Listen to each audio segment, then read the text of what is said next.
Bismillahirrahmanirrahim. Assalamualaikum warahmatullahi wabarakatuh. Alhamdulillahi rabbil alamin. Wassalatu wassalamu ala asyrafil anbiya'i wal mursalin wa ala alihi washabihi ajma'in. Baik, perbincangan yang ingin saya bawakan pada hari ini ialah berkenaan dengan hukum seorang wanita menjadi hakim syar'i. Pada masa kini, jawatan hakim syar'i ini majoritinya disandang oleh kaum lelaki.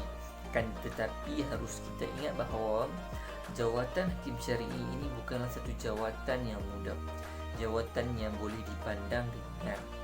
Akan tetapi jawatan inilah satu jawatan yang memerlukan komitmen yang tinggi, memerlukan fokus untuk melaksanakan amanah ini.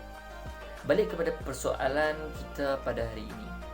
Adakah dibolehkan seorang wanita itu menjadi hakim syar'i? Apakah hukumnya?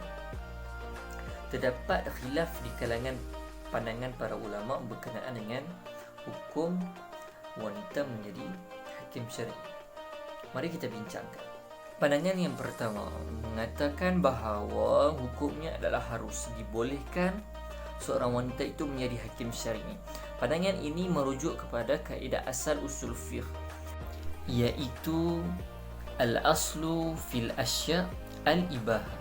Sesuatu perkara itu pada asalnya hukumnya adalah harus, selagi mana tiada dalil yang melarang perkara tersebut.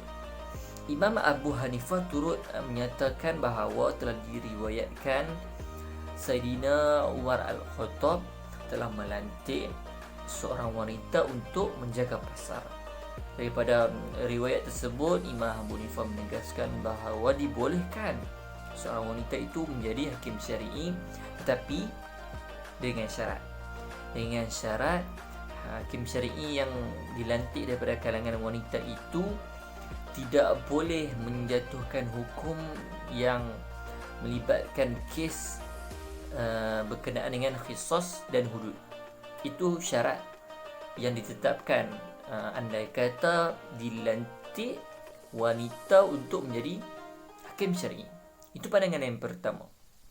Pandangan yang kedua mengatakan hukumnya adalah tidak dibolehkan seorang wanita itu menjadi hakim syar'i. Pandangan yang kedua ini mengambil dalil daripada surah An-Nisa ayat 34. Mari kita lihat ayat 34 ini membincangkan tentang apa. Surah An-Nisa ayat 34. A'udzubillahi minasyaitonir rajim. Ar-rijalu khawwamuna 'alan nisa'i bima faddala Allahu ba'dahum 'ala ba'd. Mafhumnya, lelaki iaitu suami itu pelindung kepada perempuan, iaitu isteri, kerana Allah Ta'ala telah melebihkan sebahagian mereka lelaki atas sebahagian yang lain perempuan. Daripada ayat ini, daripada surah An-Nisa ayat 34 ini menjelaskan lagi lebih terperinci bahawa Allah Ta'ala telah melebihkan kaum lelaki melebihinya ke atas kaum wanita, iaitu menunjukkan bahawa kaum lelaki ini pada asalnya adalah untuk mengawal dan memimpin kaum wanita, bukannya sebaliknya kaum wanita yang memimpin dan mengawal kaum lelaki.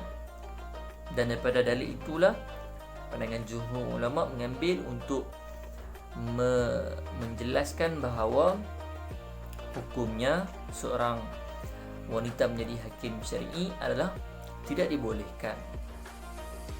Itu pandangan yang kedua daripada jumhur ulama.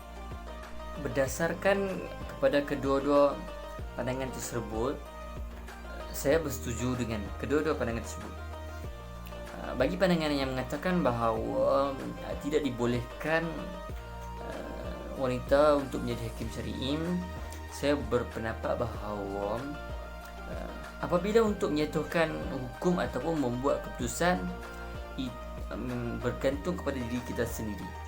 Andai kata kita berada dalam keadaan emosi yang tidak stabil, emosi yang tidak terkawal, dan kita menjatuhkan hukuman, akan dikhawatiri menjatuhkan hukuman yang tidak sepatutnya. Dan umumnya kita mengetahui bahawa seorang wanita itu kadang-kadang mempunyai emosi yang tidak stabil, emosi yang tidak menentu.